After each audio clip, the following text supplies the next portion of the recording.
Hey guys, welcome back to career with us. So यार, जैसे कि मैंने पिछली जो मॉक टेस्ट की वीडियो आई थी तो उसमें मैंने आपको बताया था कि हम आपकी आज से एक सीरीज स्टार्ट करने वाले हैं जिसके में मैं जीके, जीएस, हिस्ट्री, पॉलिटी और इकोनॉमिक्स मतलब पूरी जीएस कवर करने की कोशिश करूंगा। तो ये किस किस एग्जाम के लिए फ़ायदेमंद रहेगी। जैसे मैंने आपको बताया था कि जेके एसएसबी के कोई भी जो अपकमिंग एग्जाम आने वाले हैं, जैसे बीएलडब्ल्यू, फाइनेंस अकाउंट सिस्टर या एसएससी के जो कोई एग्जाम आने वाले हैं उनके लिए काफ़ी फ़ायदेमंद रहने वाली है। तो मैंने कहा था कि जिस तरह से आपका प्यार रहेगा, मतलब जिस तरह से आप सपोर्ट करेंगे, वीडियो को ज़्यादा से ज़्यादा शेयर करेंगे, तो उसी तरह से आपका कंटेंट प्रोवाइड किया जाएगा। उससे जल्दी जल्दी हम वीडियो को प्रोवाइड करने की कोशिश करेंगे।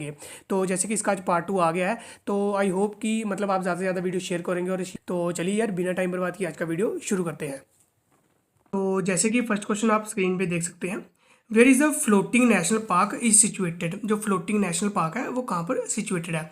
ए मणिपुर में, बी मध्य प्रदेश में, या थ्री त्रिपुरा में, डी जो नन ऑफ दिस है। तो इसका जो आंसर है वो आपका रहेगा ए पार्ट, मणिपुर में। फ्लोटिंग नेशनल पार्क कहाँ पर सिचुएटेड है, मणिपुर में। तो बात करते हैं यहाँ पे एक सेकंड ऑप्शन मध्य प्रदेश की। मध्य प्रदेश में कौन सा यहाँ पे है, मध्य प्रदेश में आपको यहाँ पे बंधवगढ़ नेशनल पार्क देखने को मिल जाएगा। कौन सा मिलेगा, बंधवगढ़ नेशनल पार्क। तो जो त्रिपुरा उसमें आपको लगेगा क्लाउडेड लेपर्ड नेशनल पार्क। मैंने आपको बता दिए कि मध्य प्रदेश में कौन सा मिलेगा, त्रिपुरा में कौन सा मिलेगा। तो जैसे जैसे मैं नेक्स्ट क्वेश्चन जैसे आने से पहले मैं आपको बता दूं कि आपको ये सिर्फ वीडियो देखनी नहीं है। जैसे मैं क्वेश्चन बोलता हूँ, मेरे आंसर बताने से पहले आपको क्या करना है, कमेंट बॉक्स में आंसर लिख देना है। इससे क्या होगा कि हमें भी पता लगेगा जो बच्चे ध्यान से वीडियो देख रहे हैं, क्योंकि जितना ज़्यादा आप रिस्पॉन्स करोगे उतना ज़्यादा हम मोटिवेट होगी, उस तरह से आपके लिए वीडियो लाएंगे। मतलब उससे से बेहतर कंटेंट लाने की हम कोशिश करेंगे, क्योंकि हम देखेंगे कि बच्चे जो वीडियो देख रहे हैं मतलब ध्यान से पढ़ रहे हैं। तो बस यही कहना था कि जैसे मैं क्वेश्चन लिखता हूँ आपको क्या करना है, आंसर यहाँ पे कमेंट में लिख देना है। उसके बाद आपको देखना है कि आपका आंसर सही है कि गलत है। तो बढ़ते हैं next question, question number second की तरफ। तो जो सेकंड क्वेश्चन है, name the youngest player to score the 200 runs in ODI cricket. कौन सा जो प्लेयर है जो जिसने 200 रन्स मारे ओडीआई क्रिकेट में, यानी सबसे यंगेस्ट प्लेयर कौन सा है। इसका जो आंसर रहेगा वो ए पार्ट रहेगा, शुभमन गिल। इन्होंने कितनी बॉल में रन मारे, 149 बॉल में इन्होंने 200 रन किए, स्कोर किए।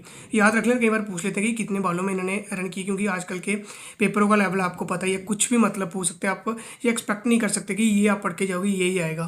तो उसके रिलेटेड जितनी बात होती है वो सारी आपको पढ़ के जानी है। तो बात करते हैं next question, question number third की तरफ। विच कंट्री को होस्ट द G20। सबसे पहले मैं बता दूं कि जो इस बार की जो G20 की प्रेजेंटशिप है वो किसके पास है, इंडिया के पास है। और जो पिछली बार की जिसने 2021 की जो प्रेसिडेंटशिप थी वो किसके पास थी, 2022 की जो प्रेसिडेंटशिप थी वो आपकी थी इंडोनेशिया, बाली। यानी पिछली बार किसने होस्ट किया था, इंडोनेशिया, बाली ने। इस क्वेश्चन में इन्होंने पूछा होगा कि को होस्ट कौन सी कंट्री कर रही है को होस्ट G20 की मीटिंग को, जो इस बार की है 2023 की जो आपकी G20 है उसको कौन सी कंट्री को होस्ट कर रही है। जैसे मैंने आपको कर दिया कि होस्ट जो कर रही है वो इंडिया कर रही है, इस बार की प्रेसिडेंटशिप इंडिया के पास है। तो जो को होस्ट है वो आपका रहेगा B part, Australia, Brazil. Australia और ब्राज़ील इस बार की क्या कर रही है, को होस्ट कर रही है G20 को।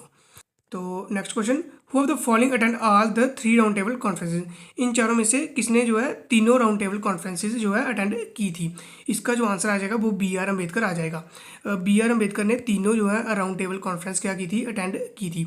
सबसे पहली जो राउंड टेबल कॉन्फ्रेंस हुई थी वो हुई थी 1930 में, सेकेंड जो हुई थी वो हुई 1931 में, और जो थर्ड हुई थी वो हुई थी 1932 में। तो तीनों की तीनों जो राउंड टेबल कॉन्फ्रेंस है वो कहाँ हुई थी, आपकी लंदन में हुई थी। याद रख लेना, तीनों राउंड टेबल कॉन्फ्रेंस लंदन में हुई थी। तीनों की तीनों किसने अटेंड की थी, बी आर अम्बेडकर ने की थी। पहली 30 में आ जाएगी आपकी, दूसरी 1931 में आ जाएगी, और तीसरी जो 1932 में आ जाएगी। और अगर कोई बार क्वेश्चन बन जाता कि महात्मा गांधी जी ने कौन सी राउंड टेबल कॉन्फ्रेंस में हिस्सा लिया था, यानी कौन सी राउंड टेबल कॉन्फ्रेंस जो उन्होंने अटेंड करी थी, इसका जो आंसर है वो आपका रहेगा सेकंड। जो सेकंड राउंड टेबल कॉन्फ्रेंस थी जो 1931 में हुई थी वो गांधी जी ने की थी, मतलब अटेंड की थी।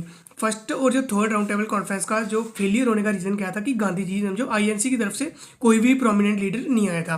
पहली में तो आईएनसी की तरफ से कोई भी नहीं आया था। और जो बी आर अम्बेडकर ने जो तीनों राउंड टेबल कॉन्फ्रेंस में किनको मतलब रिप्रेजेंट किया था, वहाँ पे किया था जो अनटचेबिलिटी कास्ट वाले लोग थे उनको रिप्रेजेंट किया था, किन्होंने, बी आर अम्बेडकर ने। महात्मा गांधी का जैसे मैंने बता दिया सेकेंड राउंड टेबल कॉन्फ्रेंस उन्होंने अटेंड की थी। उन्होंने क्यों की थी, क्योंकि जो ब्रिटिशर्स थे तब सिविल डिसोबीडियंस मूवमेंट चल रहा था। तो ब्रिटिशर ने क्या किया था कि सिविल डिसोबीडियंस मूवमेंट को रोकने के लिए ही ये तीनों राउंड टेबल कॉन्फ्रेंस रखी थी।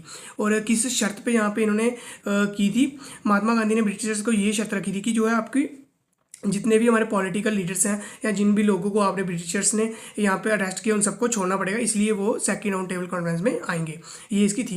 लेकिन फिर भी उन्होंने एक गलत, जिसको कहते हैं कि महात्मा गांधी का सबसे बड़ा ब्लंडर था, उन्होंने ब्रिटिशर ने ये बोला कि भगत सिंह, सुखदेव और जो राजगुरु उनको नहीं छोड़ेंगे। फिर भी जो है महात्मा गांधी ने साइन कर लिया था। चलो अपार्ट फ्रॉम हिस्ट्री अब हो चुका है। तो बढ़ते हैं नेक्स्ट क्वेश्चन, क्वेश्चन नंबर 5 की तरफ।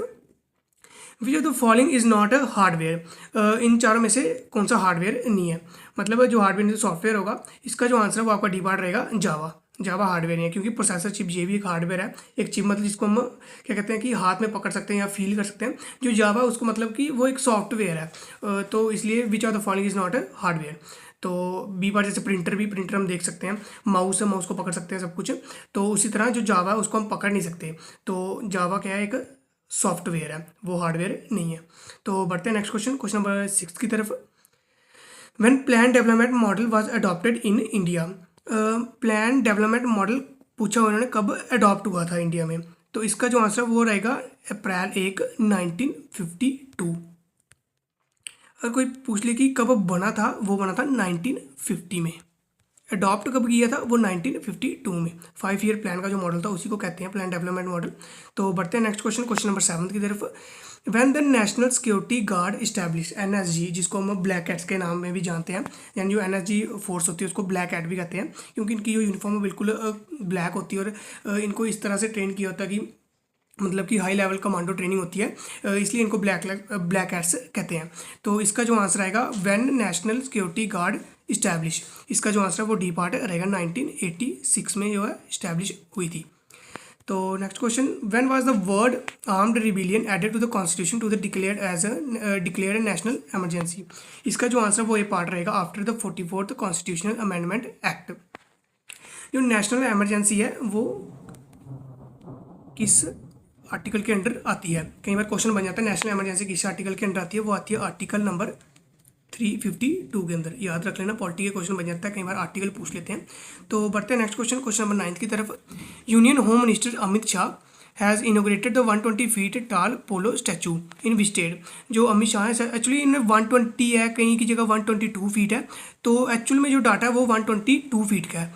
जो मतलब जो स्टैचू बनाया पोलो स्टैचू, वो 122 फीट का है। यहाँ पे 120 लिखा हुआ है, लेकिन एक्चुअल में कई जगह मतलब 120 भी लिखा हुआ है, लेकिन जो एक्चुअल डाटा उसमें 122 फीट इसकी जो है हाइट है। वो देख लेना, क्वेश्चन में कई बार बन भी सकता है क्वेश्चन इसका कि कितनी हाइट है। जैसे तो इन्होंने बता दिया कि इतने फीट का स्टैचू और वो कौन सी स्टेट में बना है। इसका जो आंसर है वो आपका डी पार्ट रहेगा मणिपुर में। मणिपुर में भी कहाँ पर बना है, इम्फाल, इसकी जो कैपिटल है वो वहाँ पे बना है, मणिपुर इम्फाल में। इसका आंसर क्या रहेगा, डी पार्ट आपका इसका आंसर रहने वाला है। तो बढ़ते हैं next question, question number 10th की तरफ। According to the recently report which India city has topped in the term of providing the employment to the women. जो रिसेंटली रिपोर्ट आई है, कौन सी ऐसी स्टेट है इंडिया की या सिटी है जिसने सबसे ज़्यादा वुमेन को एम्प्लॉयमेंट दी है, मतलब प्रोवाइड किया। इसका जो आंसर है वो आपका सी पार्ट रहेगा, चेन्नई जो आंसर आपका हो जाता है। चेन्नई ने जो रिसेंटली जो रिपोर्ट आई है, चेन्नई ने उसमें टॉप किया, जिसने सबसे ज़्यादा वुमेन को क्या किया, एम्प्लॉयमेंट दी है। तो बढ़ते हैं next question, who has recently become the 79th grand master in India. सबसे पहले मैं बता दूँ जो ग्रैंड मास्टर वर्ड है वो किसके साथ रिलेटेड है, चेस के साथ रिलेटेड है। चेस का होता है grand master. Who has become the 79th, कौन जो है ग्रैंड मास्टर बना। इसका जो आंसर वो रहेगा डी पार्ट रहेगा एम परनेश। ये क्या बने हैं, 79th ग्रैंड मास्टर बने हैं। तो बढ़ते हैं नेक्स्ट क्वेश्चन, क्वेश्चन नंबर 12 की तरफ। In which state the first meeting of the G20 will be organise. State या यूटी कुछ भी दोनों आ सकता है। इन विच स्टेट और UT the first meeting of the G20 will be organise. जैसे मैंने आपको पहले भी क्वेश्चन में बताया कि G20 की इस बार की प्रेसिडेंटशिप किसके पास है, इंडिया के पास है। पिछली बार की किसके पास थी, इंडोनेशिया, बाली के पास थी। को होस्ट कौन कर रहा है इसको, को होस्ट कर रहा है इसको ऑस्ट्रेलिया और ब्राज़ील। याद रख लेना, ये सारी बातें क्वेश्चन बन जाएगा इस पर। तो इसका जो आंसर है कौन सी स्टेट या यूटी में जो सबसे पहली G20 की मीटिंग ऑर्गेनाइज की गई थी। तो इसका जो आंसर है वो डी पार्ट रहेगा आपका पुडुचेरी। जो यूटी पुडुचेरी उसमें जो है पहली G20 की मीटिंग यहाँ पे ऑर्गेनाइज की गई थी। तो बढ़ते हैं नेक्स्ट क्वेश्चन, क्वेश्चन नंबर 13 की तरफ। Which is the largest man made lake in India. सबसे बड़ी जो मैन मेड लेक कौन सी है, इसका आंसर सी पार्ट रहेगा गोविंद सागर। तो next question, on which day army day is celebrated. Army day कब मनाया जाता है, 15 जनवरी को कब क्या मनाया जाता है, आर्मी डे मनाया जाता है। तो तो बढ़ते हैं आज के लास्ट क्वेश्चन की तरफ। The book entitled a brief history of times from the big bang to black holes was written by. ये जो बुक है a brief history of times from big bang to black holes, ये किसके द्वारा लिखी गई है? न्यूटन के द्वारा, आइंस्टाइन के द्वारा, स्टीफन डब्ल्यू हॉकिंस के द्वारा या सर सीवी रमन के द्वारा? इसका जो आंसर है वो आपका सी पार्ट रहेगा, स्टीफन डब्ल्यू हॉकिंस के द्वारा ये बुक लिखी गई है। तो चलिए यार, आज की वीडियो में बस इतना ही।